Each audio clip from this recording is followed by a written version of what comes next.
Namaste and welcome to the Backstage Pass, a podcast where we talk all things music. The sole reason that we started this podcast is because music has been the heartbeat of our family, and who better to reflect on that than my first guru, my mother. Welcome. Thank you. How are you feeling today, Ma, on the show? I'm feeling a little nervous and excited as well. Our guest here today is Mrs. Paromita Ghosh, who is a Hindustani classical vocalist, songwriter, and composer. She's also a vocal coach and mentor. She holds a bachelor's degree in Hindustani classical music and also in Sugam Sangeet.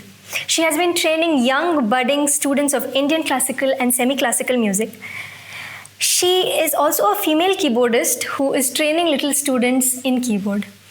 Thank you so much for being on our show. Thank you. Before we start with anything, I would request you to sing a few lines of your favorite song for us. Okay, to ask what is my favorite song is very difficult because I have many favorite songs. So, to make it shorter, I can say my favorite genre is ghazal and thumri. So, let me just sing two lines of it.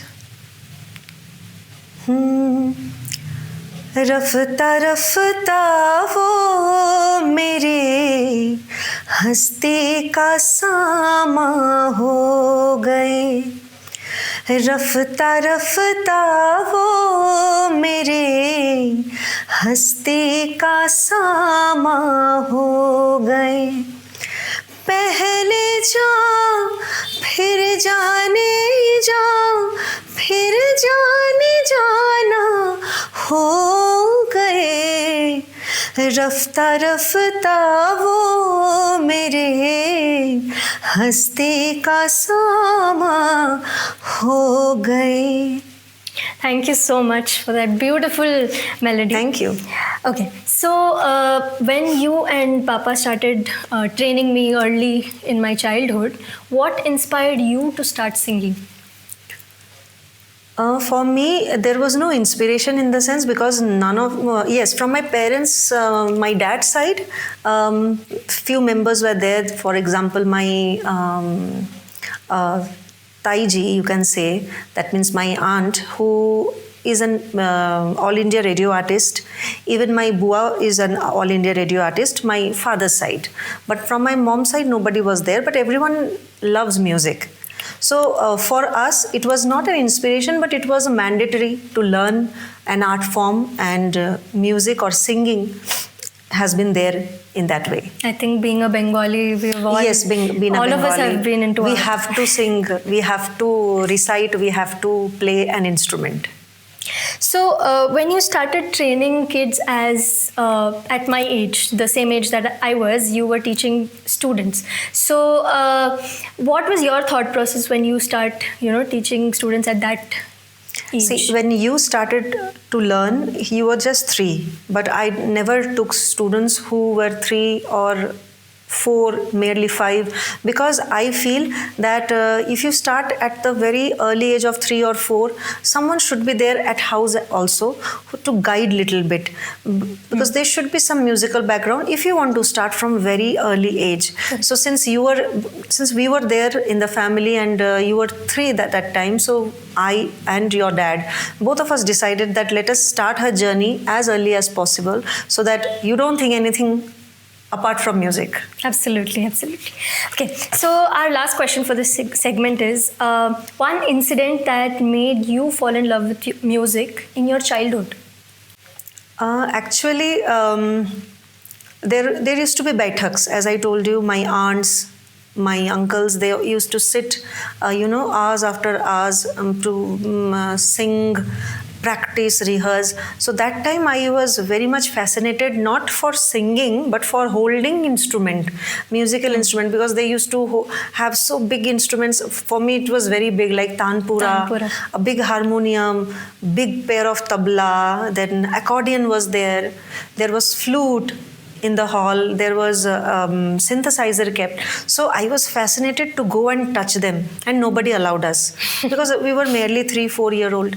So at the age of, I think, 6, gradually when we started singing with everyone, and I started, just plucking the strings of tanpura. that time it was like those, no, the drone sound. It was so fascinating and enchanting that I thought, I think I have to start my journey with this. So sweet. So we are on to our next segment called The First Note. Okay. As the title suggests, this segment is all about going back to the years and looking at how keen you guys were at training me in music, and how keen I was with that process. So if you could tell something about it. So we were excited, obviously, to have you being trained properly, the way we have been learning Hindustani classical music. And yes, you had been a good student, I should say. And obviously, you were also defocused in terms of, going out for playing and or watching cartoons and all. But somehow we could manage the time, and we could train you. And the first time when you had, the knack for music was you were dancing more than singing. So we thought, are you gonna be a dancer or what? Because we thought, we will make you a good singer. I remember I had a phase where I danced also. I actually learned how to dance. You did learn Bharatnatyam, you did learn Bollywood freestyle also. But however, slowly, and you are not very, very extrovert kind of, so that you will go to stage and dance by yourself. So I think it was a good choice that you chose singing, and you took it positively. Okay, so I have a few videos to show you, and I want your reaction to this. Okay. So the first video is of me learning with my Guruji. Okay. And I think you've seen this video before.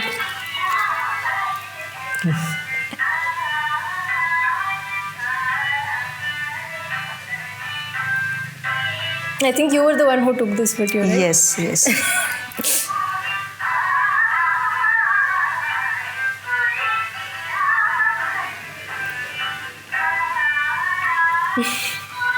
So what do you think we were at that time? Because I used to move my hands so much. I used to have so many hand movements while singing, and Guruji used to say that itna haath hila ke nahi gaana hai beta. Correct. Yeah. So this was one of the blessed parts of our life, where we could find someone, a guru like our guru, Pandit Bhavdev Jaipur Wale ji, to mentor us in a very scientific way, in a very, very, very good way we have never thought of. So these were the moments that we cherish, that we take it throughout our musical journey, and we learn a lot. So I think this video clip should be watched by you several times to understand what he and we actually wanted you to become. But I think from my perspective, I was very nervous because Papa was playing tabla beside. Yeah, all singer was there, tabla accompanist was there, Guruji was there on harmonium, and I was being the video recorder. So yes, because your Papa was constantly seeing you, what you are doing, how you are doing, whether you are doing it correctly or not. So yeah, you were nervous, but it's okay. You could you could learn the bandish within a day and perform it in front of Guruji. Right. So we have one more video to show you, and I think this will be a surprise to you also.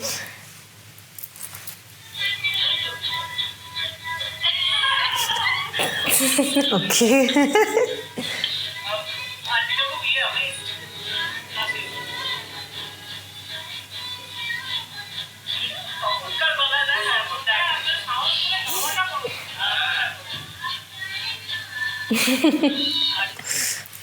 When was this? I honestly, I don't have any recollection of this performance at all. It is, I think, 2012 or 13.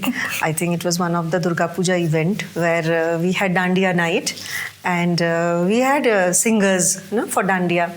They were singing Garba songs and Dandiya songs, and we requested one of the singers that if you can go on the stage and perform. So this was during that event that you started singing, I think, Dandiya song, and everyone were dancing. And we were literally And surprised. that auntie was also standing on the stage. She was with like, me. yeah, look at your size. You are so tiny and taking a mic and singing. That was quite good. Okay, so thank you so much for this segment. This was such a back memory lane we went, and True. all these memories. I think my phone storage is over because I have all these old videos of us that I think nobody has on their phones in our house. Correct. And I randomly put out I just keep scrolling through my gallery and I see something and I send it to you people, and you have this video on your phone. Correct. So yeah. I think after watching these videos, you can say I honestly never had any escape from music in my life. Never. Because you knew that you can't run away from it. And this was a part of our life. Yeah, So the way definitely. we breathe, we eat, we sleep, we do music. We do music, absolutely. So, following this, when was the first time you saw me interested in music? What made you see ki, yeah, she wants to do music? Because whenever I sat for practice and all, you came near me and you started playing, disturbing me, playing the wrong notes in the harmonium and used to bang on it and used to play on it and later used to play also the notes and all. So I felt, okay, why not make you introduced to this wonderful thing? And yeah, you were quite interested to learn those and you started. So, since you said that when you used to practice, I used to, be around you, listen to you. How does it feel to be a mother and a musician at the same time? It is difficult. It is really difficult because I have seen so many, I have seen so many parents coming and telling, ma'am, when I say she is not or he is not sitting, he is not practicing, please tell her, please tell him to practice at home. So that's how a teacher's approach and action role comes when he or she is teaching someone. So me being the mother, yes, we had been, had those conversations, those sitting and all. So it was okay. And it was more fruitful when I made you sit with other students and gave you whatever the lesson plans, the lessons, the homeworks we did. So you used to do and tell me, Mummy, mera ho gaya hai, ye aap sunoge? Then I used to say, no, we'll do it with the class. So you used to wait. So this was quite interesting, it was a disciplined way. Also, I think when we practice only me and you, if you're teaching me something, I think I'm less bound to listen to you. Yes, because you felt that what I'm doing is correct only. No, why right. Mummy is telling, why she's telling, no, this is not happening. And when it comes, and same thing it happened in the class, then you were like, okay, yeah, he's also singing that way. Yeah, only. so I used to feel like maybe I should also show you what I can do. Correct. So that there was a competitive thing. Correct. There was something, okay, I can do better. Yes, he's doing better, why can't I? So there were those things. Thank you so much. So Ma, this podcast is very special to me because we are talking about music, Correct. which is what our family runs on, honestly. Correct. And before anybody, starts music, what would be your first advice? Where do they start? What is that step 0? If you are really, if it is a really small kid or something, no, so it's okay because parents can start making them learn under any guidance proper. But if you are a teen or you are in a college and you want to start a journey in music, so you first decide whether you want to really do music. Correct. What is your motive in doing this? And if you really want to go for it, please have a guru. You can't learn, even the basics of Saregama from any social media platforms or any other ways. Correct. Because a physical existence of a guru is very important in the life of a disciple. And the first the first note that he or she teaches would be the light towards the journey. Very well said. I like how you said that, light. Correct. Right. Okay, so now imagine I am from a family that does not know where Correct. to begin with music because music has not been in their family. So how, suppose it is me who has a liking for music. Initially for us, what happened is you guys were also into music. I was also having a liking for it. But if someone is a fresh, a fresh role for music, how should they start? Whether you know or you don't know, you are a fresher. Absolutely. Okay. So when you get to listen from your maybe father or mother singing or playing something, you are still a fresher because you are a listener at that time. Correct.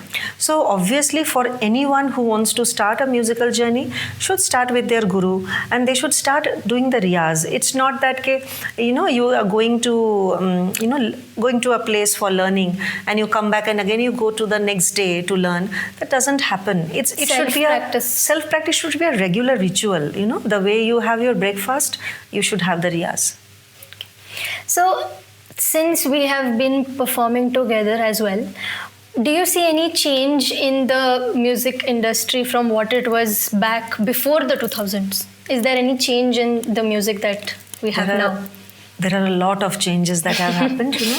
The type of music that we used to listen, it has totally changed. The genre has changed from original to remix, from movie songs to independent music.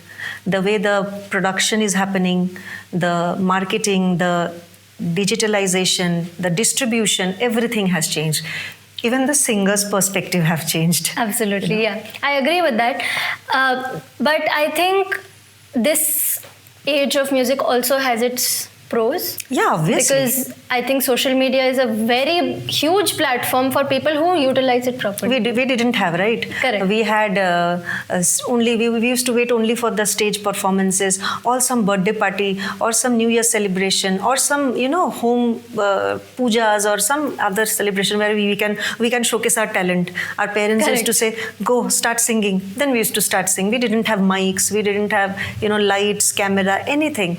So obviously this is a very good time where youngsters, the young generations who are aspiring musicians, they're utilizing in a very good way.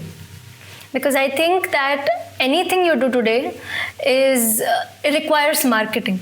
Anything you do, because Yes. An artist, a painter is also a content creator. We are also content creators. Correct. Dancers are also content creators. Even the chefs are content creators. Everybody is a content creator. Though we can't taste their food, but they are I think if you see, even animals have become content creators. Yeah, now. There are yeah. dogs, there are famous dogs, cats who are Yeah, content yeah. creators now. True. So, since we're talking about modern day music, I want to talk about AI.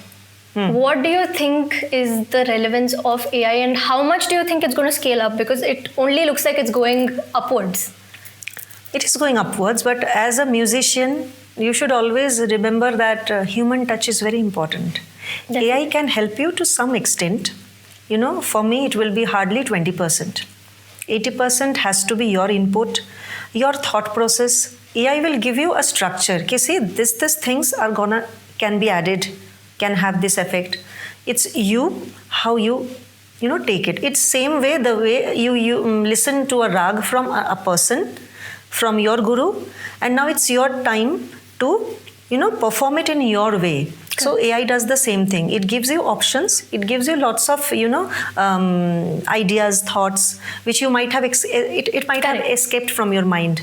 But that's really good that something is helping you to enhance and encourage your art. I think it can be a building block, but not the entire final piece. Not the base of anything. Correct. It's not the base of anything. Correct.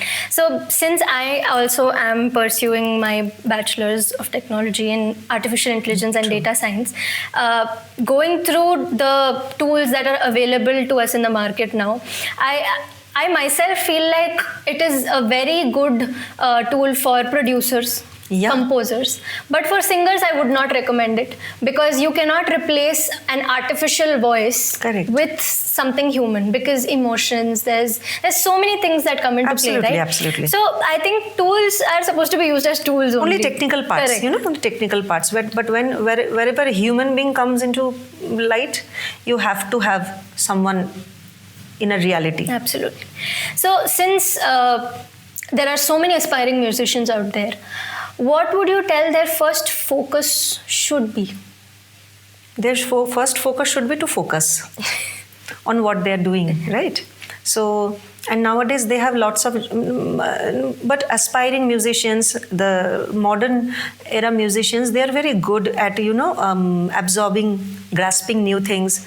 For example, we were only prescribed into, you have to do this, you Correct. have to do that.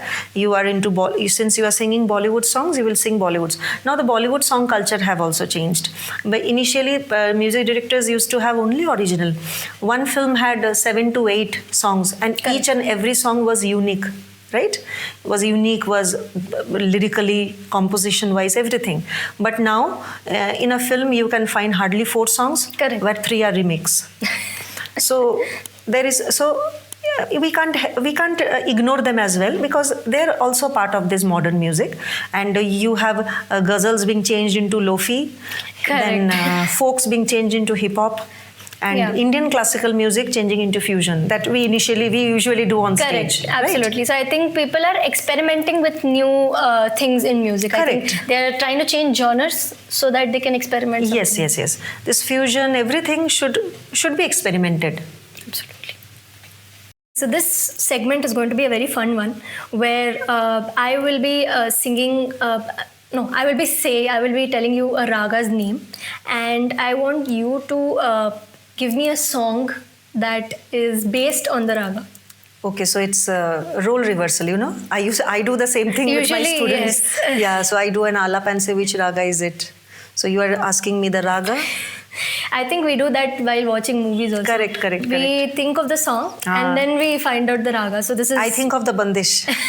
I directly think of the bandish. Yeah, I've noticed that you randomly just sing the bandish instead of singing. Correct, and that's very easier approach to understand, because ragas are very vast and they're scientific, technical things you cannot memorize. Correct. So you have to always relate. They're More not relatable. like you relate to the chalan than Aroha. Correct. Absolutely. Okay, so let's start off with the segment. Okay. And your first raga is Rag Khamaj. Rag Khamaj. Okay, that's my favorite song again. So Rag Khamaj is, the chalan is like ga ma pa dha ni dha ma pa dha ma ga piya bawari piya bawari पिया बावरी पिया बावरी P कहाँ पिया पिया बोले रे. Beautiful. Okay, so your next raga is Rag Bihag. Let's keep this like a rapid fire. So I always, as you said, so I have to know the chalan. Bihag. Pa maga बीती ना बेताई रना बिरहा की जाई रना. So I think Bollywood songs are not fully based on a raga. They're mishra, they're mixed. Mishra. Sometimes, for example, now I will say, for example, the song Rana Beeti Jai, it has Lalit, it has other ragas also. Puriya Dhanashri comes in between, so it's like that. Okay. So your third raga is Rag Mia Malhar. That's good, no? This is my favorite rag. Ma pa ni dha ni sa. Which song? La la la la la. Bole re papi. See? Hara papi hara. Bole re papi hara. Papi hara. Beautiful. When you said the tune that time. Correct. So that is how you relate. Okay. So your last raga for this segment is Okay. Rag Patdeep. Patdeep. Ni sa ga. Ni sa ga ma. Pa ni sa ni da pa. Ma ga re sa. Megha छाई आधी रात बैरन बन गई निंदिया. Beautiful. Thank you so much. That's all. You don't have any other ragas. We'll get back. We'll get another episode with you in it, and we'll only do. So there should be more of singing, Jugalbandi and singing. More of singing, yes, definitely. Now, I would like to introduce you all to our band, Mom and Me. Yes. So Mom and Me is a multilingual band, and we sing in genres like Bollywood, Ghazal, Sufi, folk, and bhajan. And we also perform in different languages like Kannada, Tamil, Telugu, Malayalam, Hindi, Bengali, sometimes English, Punjabi, Gujarati, Marathi. So we are a multilingual band, as Yes. mentioned. Yes. So you can also check out our music on Spotify and all other audio platforms. We are also there on Instagram and YouTube as Mom and Me Live. Do check out our content, and we will drop all the links to all our channels down in the comments. And we do create original compositions also. We have Durga Puja songs, we have holy celebration songs, so you can find them all. আকাশ জুড়ে সাত সকালে সোনা রোদের ডাক আসছে পুজো বাতাসে তাই বাজে আনন্দের ঢাক তাই একটি বছর পরে দুর্গা মা এলো ঘরে উৎসবের এই আঙ্গিনায় পুজো মানে চারিদিকে হই হুল্লোড় হইচই উৎসবে সেজেছে নগর পুজো মানে চারিদিকে হই হুল্লোড় হইচই উৎসবে সেজেছে নগর লাল গুলাবি নীলি পিলি ফাগুন আয়ো রঙ রঙিলি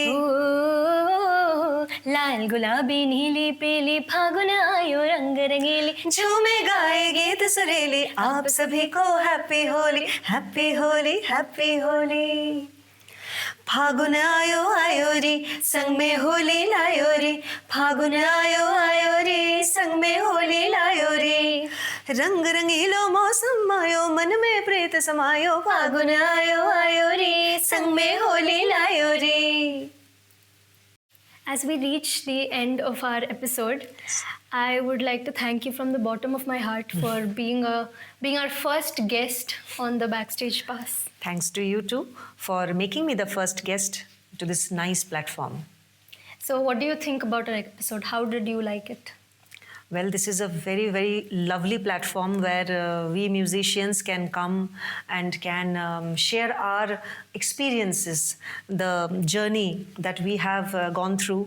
And obviously, you will get to know lots, very good things about music, and viewers will be getting a lot of, ideas and thoughts about how to create music, how to be on this journey. Thank you so much for Thank being you. on the show. This has been a dream come true, my first inspiration on my first episode. And I would like to thank everybody who clicked on the video and watched it till the end. And I would also like to thank the team that is behind this, the media team, our guest, and also Mr. Raja Ghosh for the concept of this video. Please like, share, subscribe, and leave a comment down on how you thought this episode was. And stay tuned to the Backstage Pass. আসছে পুজো বাতাসে তাই বাজে আনন্দের ঢাক তাই একটি বছর পরে দুর্গা মা এলো ঘরে উৎসবের এই